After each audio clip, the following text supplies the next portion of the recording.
My name is Caroline Parker, 34 years old, living in an elegant, white-roofed house in a quiet suburban neighborhood of Austin, Texas. From the outside, anyone would probably think I'm living a dream life. A house with a rose garden blooming year-round, a handsome husband, and a full-time homemaker role I've proudly devoted myself to, tending to every corner of this home for more than 10 years. My husband, Thomas Parker, is 38 years old and works as a sales director for a large pharmaceutical company. He's tall, with neatly groomed brown hair and a confident smile that easily charms anyone meeting him for the first time. In the early days of our marriage, I thought I was truly lucky. Tomas was gallant, ambitious, and always knew how to make people like him. Whenever friends visited, they would tease me, "Caroline really landed a treasure, hold on to him tight." Back then, I'd just smile, believing our love would always be strong enough to weather any storm. We fell in love and married after nearly 2 years of dating. At first, I was full of hope for a perfect home where the laughter of children would fill the mornings. But as the years passed, anxious waits in clinic rooms, cold test results, and failed treatments gradually drained that hope.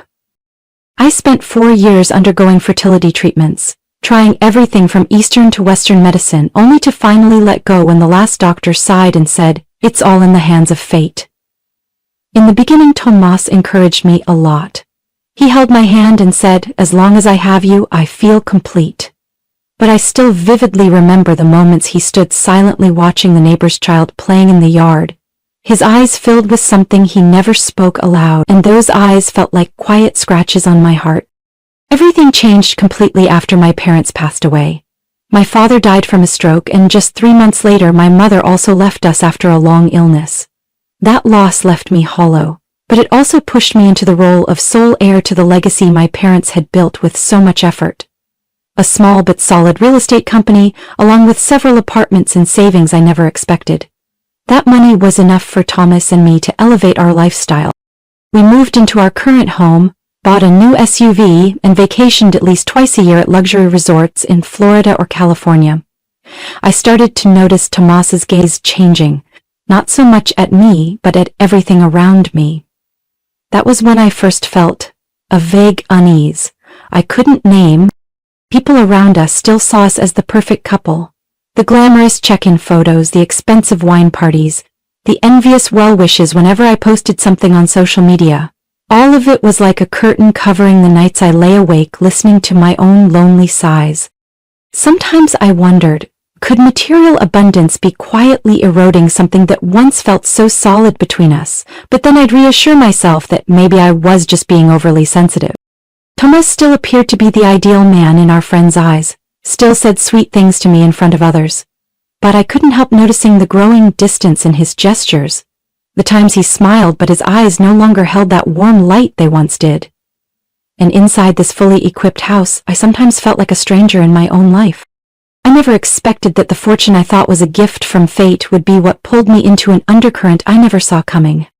In the months after we moved into our new house, I began to see more changes in Thomas. He no longer seemed eager to come home. The cozy dinners that used to be our routine were replaced by curt text messages. "I'm busy with work. Don't wait for me for dinner." At first I tried to convince myself it was just a tough phase at work. But over time, his explanations became so repetitive they felt hollow, and I couldn't stop my heart from tightening with a growing sense of unease. These days, Thomas came home late almost every night. Many evenings, it wasn't until the clock struck 10 p.m. that he'd walk in the door, looking tired, but, strangely, his eyes sparkled with an odd excitement. On some nights, when I gently asked, "Is everything okay at work?" Thomas would give a faint smile and say, "Just a lot of new projects, don't worry." But the indifference in his tone only made me more anxious. What troubled me most was his phone. Thomas no longer left his phone on the table like before. He always kept it on him, and when a call came in, he would quickly step out onto the balcony or down to the garage, avoiding my gaze. Sometimes I heard him talking in such a low voice it was almost a whisper. Though he used to share everything with me, work, calls, and even casual chats with colleagues, once, when I unexpectedly stepped out onto the balcony, he hurriedly ended the call and forced a look of calm. "That was a client. Big contract tomorrow." But I'd heard clearly, A woman's voice on the other end. Soft, laughing. It didn't sound like any client he'd ever mentioned. Thomas also stopped showing me his monthly credit card statements like he used to. When I asked, "Can you give them to me so I can manage our spending?" he quickly replied, "I'll handle it myself. Don't want to mix it up with the company card. Too much hassle." His face showed a flicker of irritation that stunned me. It was the first time in our marriage he seemed annoyed when I asked about finances, something we had always agreed would be completely transparent. I began to feel lost in my own home. The long evenings I sat alone in the living room, watching car lights on the street and wondering, is Thomas still the man who vowed to stand by me for life? I kept telling myself to trust him, to give him time. But night after night, the doubt inside me grew like a dark cloud I couldn't push away. One weekend evening, Thomas unexpectedly took me to a company party, an event he no longer mentioned as often as he used to. The atmosphere sparkled with golden lights and soft music. Thomas laughed and chatted with everyone as if nothing was wrong. I tried to blend in, telling myself to let go of my suspicions. But then, as I stood alone near the wine bar, I happened to overhear a conversation between Thomas and a colleague. Thomas leaned toward the person, his voice dropping. "The project in San Antonio is almost wrapped up. After that, I'll have more freedom." The colleague chuckled softly. "You're really discreet about it. Did you leave any trace?" Thomas took a sip of wine, his eyes flashing with something I couldn't tell was worry or excitement. "Don't worry, everything is under control." San Antonio? I had never heard Thomas mention any project there. That city is over 100 miles from Austin. Not a place he usually works. My heart pounded, trying to swallow the wave of anxiety rising inside me. I couldn't bring myself to move. That night on the way home, Thomas held my hand, still the gentle husband everyone admired. But I no longer felt any warmth in that hand, and I knew the doubt in my heart could no longer be pushed aside. I thought I was calm enough to face the changes in Thomas, but then a phone call from my best friend, Allison, rekindled the fire of suspicion I had tried so hard to extinguish these past days. Allison had been my friend since college and now worked at a media company in Houston. That day, just as I set my teacup down on the table, the phone rang. Her voice came through, a bit hesitant but full of concern. "Caroline, I need to tell you something. Last week I was on a business trip in San Antonio. I'm not entirely sure, but I saw Thomas." I froze, gripping the phone tightly. "What did you say?" I kept telling myself maybe I was mistaken, but it was definitely Thomas. He was sitting in a small cafe near the bus station with a blonde woman, younger than you. They seemed pretty close. I don't want to jump to conclusions, but it didn't feel right at all. I felt my throat tighten, my heart beat pounding like it would burst from my chest. I forced myself to stay calm and thanked Allison for telling me. That night I sat by the window, staring out at the peaceful night sky while my heart churned. So many questions rushed in at once. Who was that woman? Why was Thomas hiding this from me? And why did everything seem to match the signs I'd seen all this time? 3 days later, Thomas unexpectedly came home earlier than usual. His face lit up unusually bright as he walked into the house, and before I could say anything, he spoke up. "I think we need some time for just us. Let's go to New Orleans this weekend. I already booked a room at a riverside hotel. We can rekindle things. What do you say?" I was surprised. Thomas had been using work as an excuse to avoid private moments like this for over a year now. This sudden offer made me feel both happy and uneasy. I tried to mask my unease with a calm expression. "Did you really mean that?" Thomas hugged me, pressing his cheek to my hair, his voice warm, but strangely I felt a chill. "I love you. That's all you need to remember, Carolyn." His gaze was deep as he looked at me, but somehow I saw in it something that felt like The whole night before the trip I lay awake. When Thomas finally fell asleep, I sat silently in the dim light. On impulse, I opened his briefcase, the one he always kept close. I hadn't meant to invade my husband's privacy, but something inside pushed me to find the truth. Inside, besides his laptop and notebook, I found a thick file folder with a pale blue cover. My hand trembled as I pulled it out. Austin Mental Wellness Center medical file. The printed words on the cover stunned me. My heart raced wildly as I flipped through the first few pages. Complicated medical terms and messy red-marked charts that I didn't understand filled the file. But one section caught my eye. It had my name. Caroline Parker, preliminary assessment, symptoms consistent with delusional disorder. My vision blurred. I didn't dare read further. My hands folded the file and put it back exactly as it was. I sank to the bedroom floor, tears streaming down my face, but I didn't dare make a sound. Suddenly, memories flashed through my mind. Thomas's distant stares, the nights he came home late, the mysterious calls. His words earlier, "That's all you need to remember, I love you." I no longer knew what was true and what was a lie. The trip to New Orleans. Was it really just a getaway to heal, or was it the start of something far worse than I could imagine? The trip to New Orleans began under the soft morning sunlight, but the atmosphere in the car was unusually heavy. Thomas drove, his eyes on the road but unable to hide his tension. He kept glancing at the rearview mirror, so much that I had to ask, "Is something wrong? Is someone following us?" Thomas gave a strained laugh, not turning to look at me. "It's nothing, I guess I'm just tired and a little on edge. Don't worry." But that laugh no longer reassured me.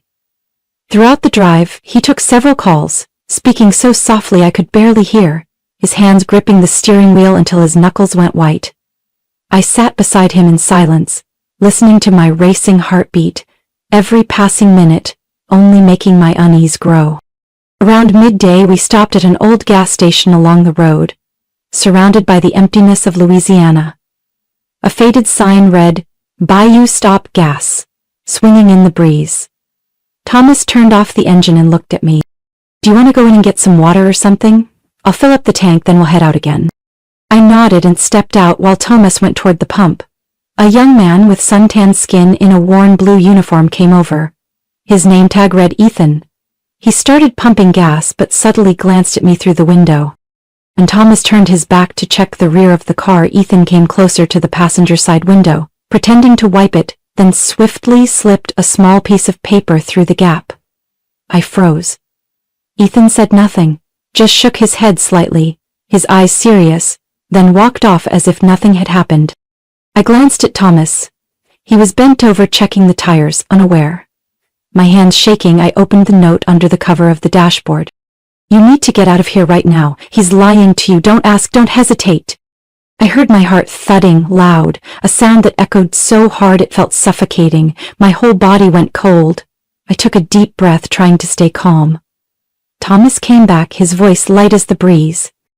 "Go on in and get something to drink. I'll finish up here and come join you." I clenched the piece of paper in my hand and walked quickly into the convenience store. My mind was in chaos. Who was Ethan? Why did he send me a message? Did he mistake me for someone else? Or was I truly in danger? Inside the store, I pretended to pick out a few bottles of water, my eyes scanning for Ethan. At the end of the hallway leading to the back, he stood there, his look saying, "Follow me." I hesitated for a second, then decided to follow. Out back, next to a row of trash bins and an old generator, Ethan looked me straight in the eye, his voice low but clear. "Sorry for scaring you, but I couldn't just stand by. 3 weeks ago I saw your husband here. He was with a blonde woman. They were very close. I didn't plan to interfere, but then I overheard them talking." The ground seemed to tilt beneath me. My voice came out hoarse. "What were they talking about?" Ethan swallowed hard, glancing cautiously toward the front. "He called her his real wife. When she asked what about her, your husband said, 'Let this trip take care of it, then everything will be ours.'" I heard it clearly, but I couldn't believe it. But this morning, he stopped for gas alone, called someone and said, "All the hospital admission paperwork is done. She won't have any more chances." I gripped the hem of my shirt to keep my hands from shaking. Ethan went on, his eyes earnest. "I don't know what they're planning, but it's definitely not good. Don't go back to the car. If you want, I'll take you to the nearest police station. They'll help you." Footsteps sounded from the front. Thomas's voice called out, sharper than usual. "Caroline, Where are you? Ethan lowered his voice, pleading. You have to decide right now. If you go back, you won't get another chance. I took a deep breath, looking into those sincere eyes. All those years of love, all those memories now felt like a shattered picture that couldn't be pieced back together. I nodded, my voice barely a whisper to myself. Help me get out of here. Thomas's voice echoed from the front, no longer carrying any of the gentleness I used to know. I held my breath, my heart pounding as if it would burst. Every piece in my mind came together, the mysterious calls, the strange medical file, the calculated trip. It was no longer suspicion, it was the truth. I ran after Ethan, circling around the gas station's side exit. His old blue pickup was waiting. Ethan opened the door, urging softly. Hurry, don't look back. I climbed into the truck, hearing Thomas's footsteps pounding behind us. As the truck pulled away, I glanced in the rearview mirror. Thomas was running out, his face flushed with fury and panic. There was no longer the look of a husband searching for his wife, only the face of a man watching his plan fall apart. The old truck roared to life, kicking up dust as it left the gas station, leaving Thomas behind. I sat trembling beside Ethan. He glanced at me, his voice steadying. The police station's only about 30 miles from here. Hang in there. You're safe now. I could only nod slightly, tears silently streaming down my face. When we reached the police station in the small town of Bayou Grove, a female officer named Kelly greeted me. I recounted everything. The warning note, the medical file, and Thomas's strange behavior. Kelly listened intently, then spoke gently. At this point, we can't arrest him based on suspicion alone, but we'll file a report right away. I advise you to request an emergency protective order and consider hiring a lawyer or a private investigator to gather more evidence. Ethan took me to the home of a friend of his, an older woman named Doris who lived nearby. Doris welcomed me with a warm hug I hadn't expected from a stranger. That evening, I called Allison and told her everything. Allison immediately connected me with a private investigator she trusted, Nathan Brooks, a specialist in marital fraud cases. The next day, Nathan met me at a small cafe in Baton Rouge. He was a middle-aged man with sharp eyes but a calm voice. I'll start by looking into Thomas Parker's background. I suspect there's something off about his identity and life. 3 days later, Nathan called me, his tone serious. Caroline, I need to see you right away. I've uncovered the truth. At his small office, Nathan handed me a thick file. On top was a photo of Thomas standing next to a blonde woman and 2 twin children, about 8 years old, taken in front of a house in Jackson, Mississippi. He pointed at the picture. Your husband's real name is Thomas Green. He's had another family in Jackson for the past 10 years. That woman is Amanda Green, his legal wife in Mississippi. The 2 children are his. I was stunned. 10 years. That meant when he and I were still newlyweds, he already had another family? Nathan continued, his voice grave. They've been plotting to take over your assets. I obtained a warrant to access Thomas's call records. In the recordings, he spoke with a man named Samuel, a psychiatrist, about creating a fake file for you, preparing to have you committed under a false diagnosis to control your asset. He handed me Thomas's bank statements. Payments made to Dr. Samuel with the note, fee for file preparation. My hands trembled as I held those papers. Everything was clearer than ever. The man I had loved and trusted all these years was actually a fraud, using my trust to try and take everything. Nathan placed his hand gently on the table, his eyes full of resolve. Now's the time you need a good lawyer.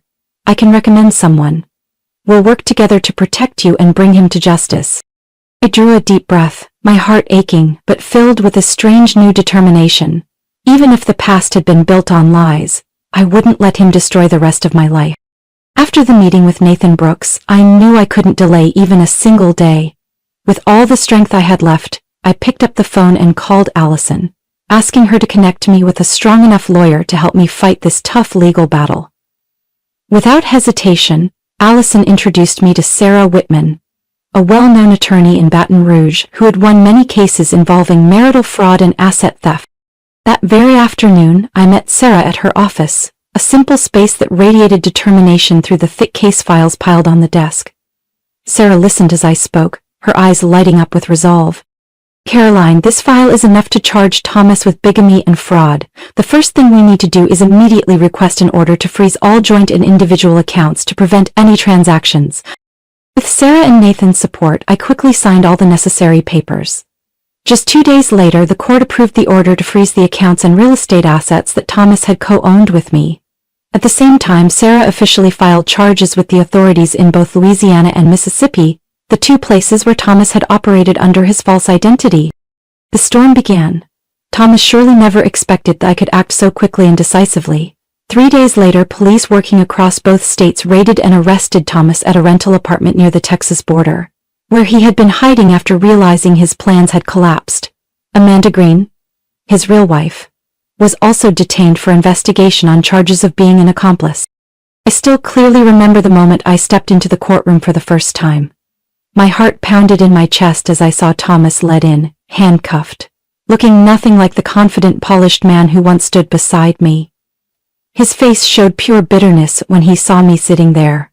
Not the trusting, loving wife I once was, but the plaintiff ready to stand up and demand justice. The case quickly drew attention from the local press. Reporters lined up outside the courthouse, flashbulbs popping as I appeared alongside Sarah. But I no longer felt afraid. The only thing on my mind was ending this nightmare once and for all. Throughout the trial, which lasted more than 3 months, the evidence Nathan and Sarah had gathered left Thomas with no way to deny his crimes. Recordings of his shady phone calls, bank statements showing bribes paid to the psychiatrist, and the forged medical records about me. Photos of Thomas with Amanda, their marriage certificate from Jackson. Everything was presented in court. In the end, the verdict was delivered. Defendant Thomas Green is sentenced to 7 years in prison for bigamy and asset fraud. Amanda Green is sentenced to 3 years in prison as an accomplice. Hearing those words, I felt my whole body lighten. I gripped Sarah's hand tightly, tears falling silently, not from pain, but from knowing I had done the right thing. Thomas didn't look at me once as he was led away. Perhaps he understood that, in the end, liars can't win forever. I decided to sell the house that held so many false memories. With that money and what assets I was able to preserve, I moved to a small coastal town near Mobile, Alabama. A peaceful place far removed from all the painful memories. My new house was modest, but for the first time in years I truly felt I belonged. In the early mornings, I sat on the porch, sipping hot coffee, listening to the sound of waves crashing on the shore. The sunlight glistened on the sea like a reminder. From now on, I would start over, without fear, without confusion. In those first days in the coastal town of Mobile, Alabama, I lived quietly, spending time healing the wounds I had avoided facing for so long. Each morning I sat on the porch, gazing out at the endless blue sea, listening to the waves and the cries of seagulls. One afternoon, wandering through the town center, I saw a flyer posted outside the library. Support group for victims of marital fraud and emotional abuse. Share and heal together. I don't know why, but I stood there for a long time. That night I couldn't sleep, thinking of women like me, those who might still be trapped in fear, unable to find a way out. The next morning, I went to the community center and signed up. For the first time, standing before a group of strangers, I told my story. My voice trembled as I spoke of betrayal, of the moment I had to choose between blind love and harsh truth. But the more I shared, the lighter I felt. The shining eyes of the women before me, their nods of understanding, their quiet tears, it all gave me strength. From a participant, I gradually became a supporter. Together with other members, I helped organize sharing sessions, guided victims to seek legal help, and most importantly, helped them rediscover their own worth. Every time someone said, "Because of you, I found the courage to leave that hell," my heart felt warm. Amid those days, I kept in touch with Ethan, the young man who had saved me that day. Ethan had moved to New Orleans to finish his mechanical engineering degree. We often texted and sometimes called. In every message from Ethan there was a sincerity, a kindness I had never seen during all those years of a false marriage. One autumn afternoon, I received a message from Ethan. "Caroline, I just graduated. I got my first job at a manufacturing company nearby. My mom wants to invite you to dinner to thank you for trusting me that day. Can you come?" I read the message over and over, smiling without realizing it. The truth was, The ones who deserved thanks were Ethan and his mother, for they had pulled me from the abyss. That evening I drove to their home, a small house in a quiet neighborhood on the outskirts of New Orleans. Linda, Ethan's mother, welcomed me with a gentle smile and a warm hug. Dinner was simple but filled with laughter. We talked about the past, about the future ahead. Ethan excitedly spoke of his new job and his dream of building machines to help the community. Linda, with proud eyes, shared about the struggles of raising a child alone and the regret of once watching a loved one be taken advantage of. I sat there, listening, feeling a peace I hadn't known in so long. Among people who shared no blood ties, no common past, I felt what I had longed for all these years: genuine kindness, sincere hearts with no hidden agendas. As we said goodbye, Linda held my hand, her voice thick with emotion. "Caroline, thank you for not turning your back on my son that day. Because of you, he's grown so much." I gently squeezed her hand, speaking from the heart. It was Ethan who saved me, and because of that I learned that real family isn't about blood, it's about those who treat you with all their heart. That night on my way home, I stopped by the beach, opened the door to better hear the waves. The night sky sparkled with stars, and I knew my life had truly entered a new chapter. A chapter of freedom, strength, and gratitude for the kind souls who led me out of the darkness. Looking back on my journey, I understand that what seemed like the deepest pain was actually the beginning of a new, meaningful life. From a deceived wife, I found myself again, stronger, freer, and more appreciative of life's true values. I learned that family isn't necessarily those who share your blood, but those who come to you with sincerity and kindness. Now, I live to spread hope, walking alongside those who, like me, once felt lost. What do you think of Caroline's story and her journey of rediscovery? Share your thoughts below and let us know how you feel. Don't forget to follow the channel for more inspiring stories about family and life.